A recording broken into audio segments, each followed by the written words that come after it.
then Jed's got to beat that. Are we trying to win here or not? You clearly have a chance then to win the National League. Clearly. So one of the storylines that we've been watching here this winter, Cap, is to see if the Chicago Cubs would have another addition to their team. And I mean, someone that would have the lion's share of the time in the infield, and that's Alex Bregman. And so even up to last night, there were those that wrote about Major League Baseball and said, oh, the Cubs are number one on that list. You saw it. I'm sure you saw it like I saw it. A number of writers saying, the Cubs should be number one. Bregman, that should be the number one spot, Chicago. And then we come to find out that Alex Bregman has signed a 3-year deal with the Boston Red Sox. That's $120 million AAV on top of it, right? Yeah, there's some deferrals in there, but he's going to get his money. If he doesn't opt out, Shea thinks if he has a good year, he'll opt out. I'm not sure he will. Don't think so. $40 million a year for Alex Bregman. I would not have done that. I'm glad that my favorite baseball team did not do that. But what I would like them to do is, I mean, you can't play every prospect, and not every prospect is going to make it. So you better know your system better than all of us on the air, people listening, people buying tickets. You should know your system better than we do. Okay, you've got Kevin Alcantara and Owen Casey and Matt Shaw. We can keep going. There's all these good players in the system. You're telling me that the Padres, who just signed Nick Pivetta last night, 4 years, $55 million, they have talked about trading Dylan Cease because they can't sign him. Mm-hmm. He's a free agent after this year. Okay, why would you not pick the prospect? Again, you know your system better than we know your system. Figure out, all right, that guy's a good player, but we can live without him. I'm not telling you to trade Matt Shaw and go get Dylan Cease. All of a sudden, oh, wow, the Cubs, their rotation's outstanding. Mm-hmm. So that's what I would do. I would not have given Bregman $40 million a year. I would not. I just want to put in perspective before we move forward about what Bregman's getting. Because more than likely, Bregman would be playing second base for the Boston Red Sox. Red Sox have been very quiet over the last couple of seasons as far as making big moves because Baltimore is hot, Yankees are always hot, and so they've been very quiet as far as making a big splash. But this is a big splash for them. I think it's a win for the Red Sox for sure.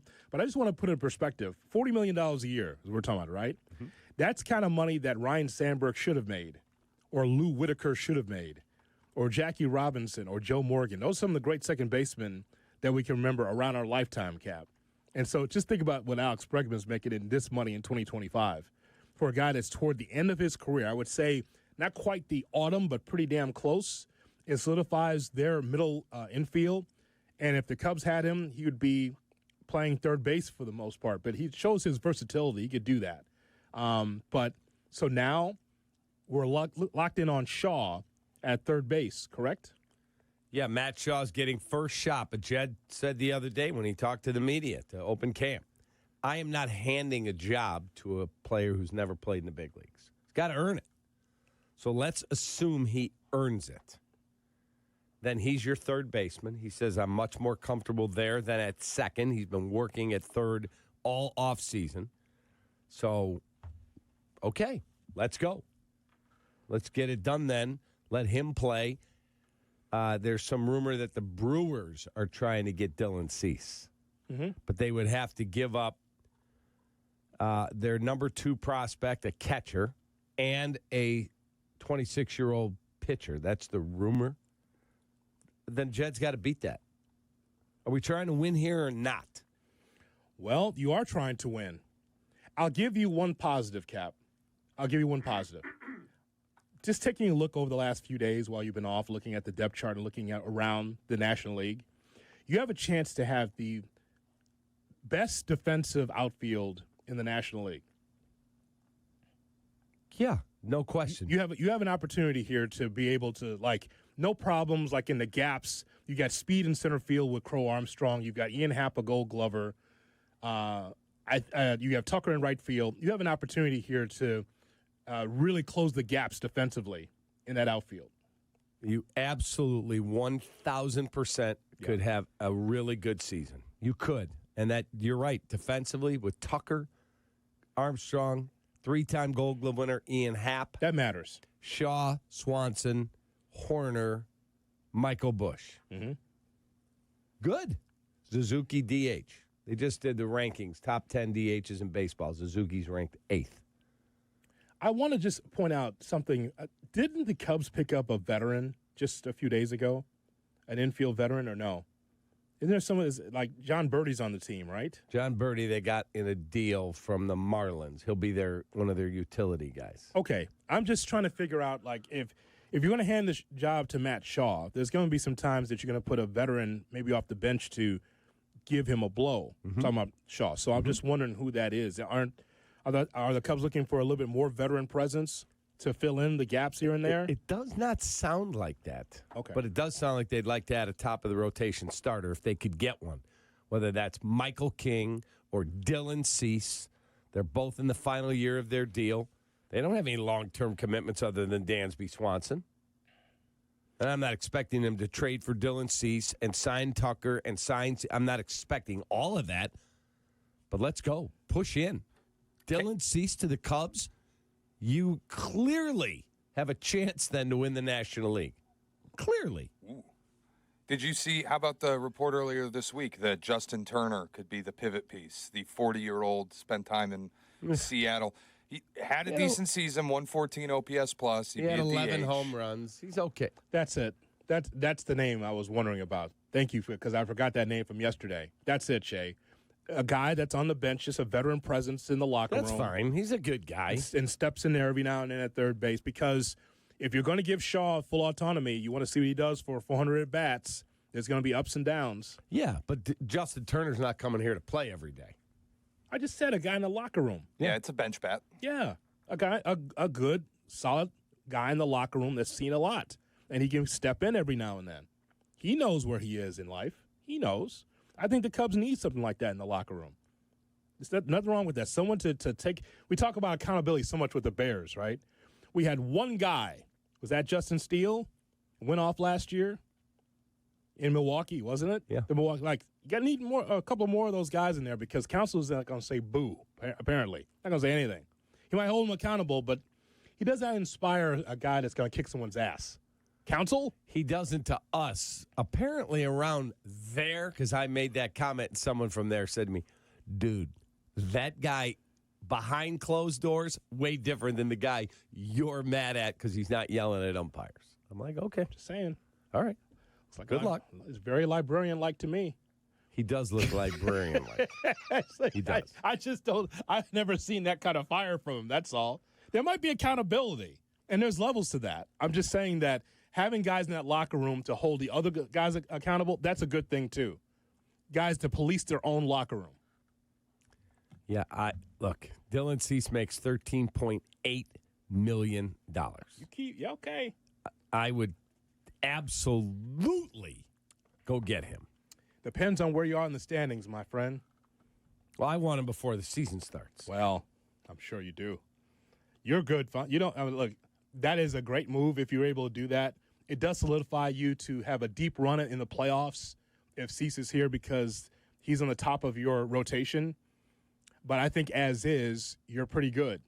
You may not get him or even be around that conversation until June or July. Gotta like what you have, though. You got Imanaga, Steele, Tyone. They're missing a true one. True. But John Morosi had Correct. tweeted, one team to watch on Dylan Cease is the Chicago Cubs. But he says they'd have to give up their number 3 prospect and their number 6. You want to do that? Yes. I'm trying to win now, man. I got a good team. I'm trying to win now. You put him at the top of your rotation with Steele and with Imanaga and the other guys, yes, I'm in. Is it okay for the Bears to do that too? Trade a couple of their draft picks to be able to get a quality player? Is that no, okay? because they're not at that spot. Oh. I am not giving up. Like, I was arguing this with Waddle. I would not trade 2 number 1s and more to go get Myles Garrett. I would not. I'm building through the draft. Mm-hmm. And if there's somebody out there and I could strike when the iron is right and there's a chance, and I'm not giving up the 10th pick and next year's number 1 and a 3 and a 5.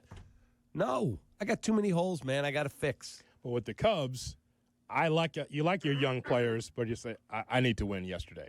I need someone now. No, because I'm the pick to win the division. The Bears are not. The Cubs are everyone's picking them to win the division. As is, by the way, even before we get to the Cease conversation, as Correct. is. Yeah. Correct. The Pacoda and the Zip stuff is very bullish on this lineup, 90. which I've been saying I like the Kyle Tucker thing enough that you got a stabilizing bat, and Sea's a real hitter, and Hap's a real hitter, and Pete Crow Armstrong has shown some flashes of being a hitter. I think you have a lineup that can contend. They're the central winner to me, as is. Dylan Cease elevates them a little bit if they can pull that off. Well, all of a sudden you go into any series and you go, Cease on game 1, Steele game 2, Cease on game 3. maybe. Imanaga game 3, and you're like, wow. Cease game 4. Cubs could go out and steal a series. Wow, the Cubs are in the NLCS. You never know. You put Dylan Cease on the Cubs, Cap, you're walking in. You're winning that first round. Without question, you're the favorite. You're the favorite. It's Dylan Cease, for God's sakes. And so even if he falters, you still have Imanaga. You still have Steele. It's not a bunch of wallflowers in that rotation. You got quality there. Yes. I still think that I would like for the Cubs to have another bat at some point, but between opening day and the deadline, just to solidify their offense more. I just think keep the line moving offense is fine, but ultimately power matters, and I think that the Cubs, depending on where they are in the standings, and they should be right up there competing at the top, maybe Milwaukee second. I think they need to look at that as well offensively, and I don't know if that's Shaw coming through or you want to be able to bolster it. Whatever it is, I always think they need more power. I think Tucker's fine. But a lot of the keep the line moving guys are in your lineup. Yeah, and that blender. And it'd be great. I just don't know where you're playing them. You don't have an opening on your roster. Yes. I mean, where are you playing them? Who's your DH? Saya. Yeah. They just did the rankings. He's top 10 DHs in the game. Mm-hmm. So where are you playing this addition? I'm just saying, you could always use an extra bat. Yeah, off the bench, but you don't have a spot for them to start. You don't. You look through the ebb and flow of the season, and there could be injury or something that's not working, and you're like, you know what? This can be able to push us over the top. It all depends on the season. I'm not calling for injury because I don't want to put that bad juju on the Cubs. I'm just saying, you never know. Just have the phone ready, just in case. You always need a lot more offense. Yeah, I'm going to get that. And with that, the Padres signed Nick Pivetta last night, who's good. He's not great. Yeah. 4 years, $55 million. There's no way that there's, I don't think, opening the season with all the guys in their rotation all making money. Musgrove signed for $100. Yep. 126 for Yu Darvish they traded for from the Cubs a few years ago. Dylan Cease makes 14. Michael King makes 8 or 9. And both those last two are in the final year of their deal. Mm-hmm. I want one of them. We'll see. We'll get on the phone and we'll have a conversation with you, my Padres. We'll find out. See if you have a sweetheart enough deal to deal with my Padres. Interested in doing a bit for the show. I get to make one trade for the team. Mm-hmm. Jed, here's what I want. Get him on the phone. And I'm the Padres on the other end. Yes. with my Padres. Correct. We'll see. I'm already very fascinated about spring training, of course, because we're baseball guys. I'm interested in seeing what the Cubs look like, especially with Jed Hoyer with his back against the wall. I've not heard any extension talk, haven't heard any of this. This is just Jed and this year. Even Jed does not sound certain about his future last time I heard Well, him. he said this year should absolutely factor into whether I come back. We got to win. Mm-hmm. We'll see. Is this is it win the Central or bust for the Cubs? I think we should ask that question. 312-332-ESPN, 332-3776. You're going to win this thing or not? Based on everything that you know. Again, Bregman is a Boston Red Sox, if you missed that story. So he's not coming to Chicago. But the Cubs, as is, according to Pacoda, around that 90-win mark. How do you look at it? Kap and J Hood on Chicago's Home for Sports.